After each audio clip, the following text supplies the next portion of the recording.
বৈষম্য বিরোধী ছাত্র আন্দোলনের নেতৃত্বে ছাত্র জনতার অংশগ্রহণে বাংলাদেশে একটি অভ্যুত্থান হয়েছে।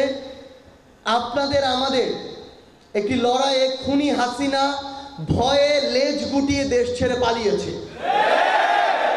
সবচেয়ে গুরুত্বপূর্ণ বিষয়টা হচ্ছে এই খুনি হাসিনা থেকে আমাদের অসংখ্য কিছু শিক্ষা নেয়ার আছে।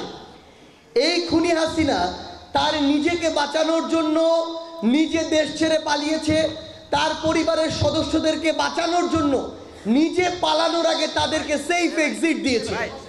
কিন্তু এই খুনি হাসিনা এই বাংলাদেশে আওয়ামী লীগ, ছাত্রলীগ, যুবলীগ যে নামেই হোক না কেন, যাদেরকে নেতাকর্মী হিসেবে মাঠ পর্যায় থেকে শুরু করে বিভিন্ন পর্যায়ে ব্যবহার করেছে, তাদেরকে শুধুমাত্র টিস্যুর মতো ব্যবহার করেছে আর বিপদে এভাবে রাস্তাঘাটে ফেলে পালিয়ে চলে গেছে।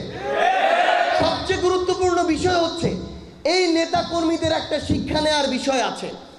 যারা আওয়ামী লীগের দোসর ছিল তারা এখন বিভিন্ন সময় আবার দেশের বাইরে থেকে ওই খুনি হাসিনা এবং তার সুবিধাভোগী যে কিছু দালাল ছিল তারা দেশের বাইরে থেকে তাদের উস্কানি দিচ্ছে। এই উস্কানিতে আবার যদি এতদিন ধরে যারা তার কথায় ব্যবহার হয়ে এসেছে তারা যদি মাঠে নামে, আলটিমেটলি বিভিন্ন অন্যায় অপকর্মের কারণে তারা গ্রেফতার হবে। কিন্তু ওই এসি রুমে বসে খুনি হাসিনারা মোদি সহ বিভিন্ন ক্ষমতাসীনদের পায়ের তলে পড়ে থাকবে আর নিজের সুবিধাগুলো আদায় করে নিবে। তাহলে আওয়ামী লীগ, ছাত্রলীগ, যুবলীগের এই মাঠ পর্যায়ে যারা নেতাকর্মী ছিলেন তাদের এখান থেকে শিক্ষা নেওয়া উচিত যে কোন নেতা বা নেত্রীর পিছনে আপনি ছুটবেন আর আগামীর বাংলাদেশে কাদের পিছনে আপনি দাঁড়াবেন। হচ্ছে এবছরের শেষ অর্থাৎ ডিসেম্বর অথবা তারপরের কয়েক মাসের মধ্যে। তো আমরা আমাদের জায়গা থেকে একটা জিনিস বলি, ছাত্র জনতা ক্ষমতামুখী না।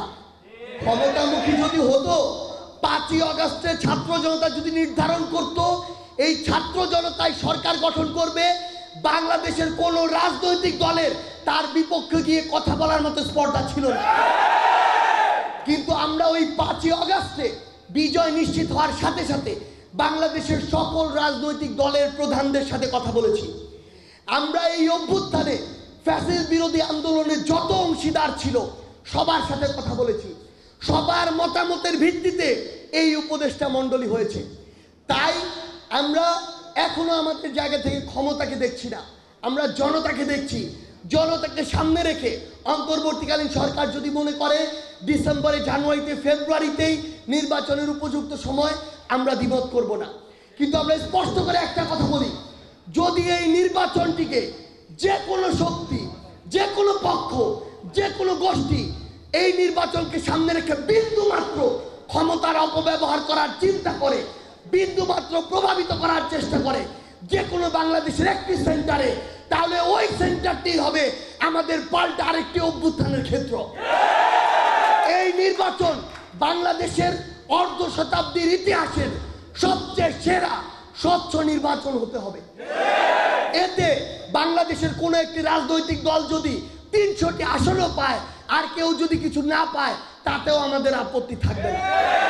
কিন্তু স্পষ্ট কথা, এই অভ্যুত্থানের আকাঙ্ক্ষাকে সামনে রেখে এই নির্বাচনটি হতে হবে। দৃষ্ট করে একটা কথা বলি, শুধু ছাত্রদের নিয়ে রাজনৈতিক দল হচ্ছে না, বাংলাদেশে একটি নতুন রাজনৈতিক দল হচ্ছে ফ্যাসিস্ট বিরোধী। যে কোনো দলের, যে কোনো মতের, যে কোনো ধর্মের, বয়সের, শ্রেণীর মানুষের জন্য এই দল সবসময় উন্মুক্ত থাকবে। কিন্তু এই দলকে ব্যবহার করে কেউ যদি ক্ষমতার একটা সিটে বসে ক্ষমতার অপব্যবহার করার বিন্দুমাত্র স্বপ্ন দেখে, আমরা তাকে আগেই বলে দিতে চাই এই দল আপনার জন্য না। এই দল হবে আগামীর বাংলাদেশের জন্য, জনগণের জন্য। এই দল হবে জনগণপন্থী, বাংলাদেশপন্থী। যে কোনো যারা দেশের বাইরে এবং দেশের ভিতর থেকে আমাদের উপরে বিভিন্নভাবে ক্ষমতার আগ্রাসন চালাতে চায়, এই দল হবে সেই আগ্রাসন বিরোধী। এই দল বাংলাদেশে মধ্যম পন্থায় রাজনীতি করবে। এই দল জনগণ। আমাদের এখন সবচেয়ে গুরুত্বপূর্ণ কাজটি হচ্ছে নতুন দল গঠন করা। আমরা আমাদের জায়গা থেকে এই নতুন দলে আমাদের অভ্যুত্থানের অন্যতম সহযোদ্ধা নাহিদ ইসলামকে আমরা আমাদের জায়গা থেকে জানিয়েছি ওই ক্ষমতার চেয়ার থেকে জনতার চেয়ারে এসে গুরুত্বপূর্ণ একটি দায়িত্ব নেওয়ার জন্য। এবং আপনাদেরকে স্পষ্ট করে বলি, মিডিয়া থেকে শুরু করে বিভিন্ন জায়গায় এমন অনেক মহল রয়েছে যারা আমাদের মধ্যে বিভাজন ঘটানোর জন্য বিভিন্ন পদের বিপরীতে বিভিন্ন জনকে বসিয়ে বিভিন্ন রকমের তথ্য বা নিউজ ছড়াচ্ছেন। স্পষ্ট করে একটা কথা বলি, যে কোনো একটা নির্দিষ্ট পদের বিপরীতে এই নতুন দলে অভ্যুত্থানের কোনো যদি 20 জন সহযোদ্ধাও থাকে, তারপরও আমাদের ভিতরে মত পার্থক্য থাকতে পারে, কিন্তু দলের প্রশ্নে দেশের প্রশ্নে আমাদের ভিতরে বিন্দু মাত্র বিভেদ হবে না। সবচেয়ে যোগ্য একজনকে ওই পদটিতে বসিয়ে বাকিরা হয় অন্য পদে যাবে, না হয় প্রয়োজন নেই। এখন প্রয়োজন হচ্ছে কাজ করা। আমরা শুধু একটি কথাই বলতে পারি, পদ আমাদের আগামীর বাংলাদেশ আমাদের পথ চলা নির্ধারণ করবে না, আমাদের কাজ নির্ধারণ করবে। বাংলাদেশের রাজনৈতিক দল অসংখ্য ছিল, কিন্তু খুনি হাসিনা এই ছাত্র জনতার নেতৃত্বে দেশ ছেড়ে পালিয়েছে। সো আমরা ঐক্যবদ্ধভাবে খুনি হাসিনাকে দেশ ছাড়া করতে আবারও প্রস্তুত। যাওয়ার আগে সোনারগাঁয়ে একসাথে আমরা সবাই একটু স্লোগান দিয়ে যেতে চাই। অভ্যুত্থানের স্লোগানগুলো আমরা একসাথে দিতে পারি?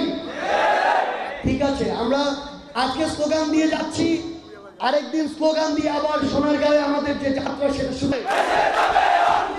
বেঁচে যাবে অন্যায়, আবু সাইদ মুক্ত, সাইদ ওয়াসিম মুক্ত। সবাই একসাথে আবার বলতে হবে, এই কোটা না মেধা, আপোষ না সংগ্রাম, ক্ষমতা না জনতা, দিয়েছি তো রক্ত, রক্তের বন্যায় আবু সাইদ মুক্ত, শেষ হয়নি যুদ্ধ, আমাদের যুদ্ধ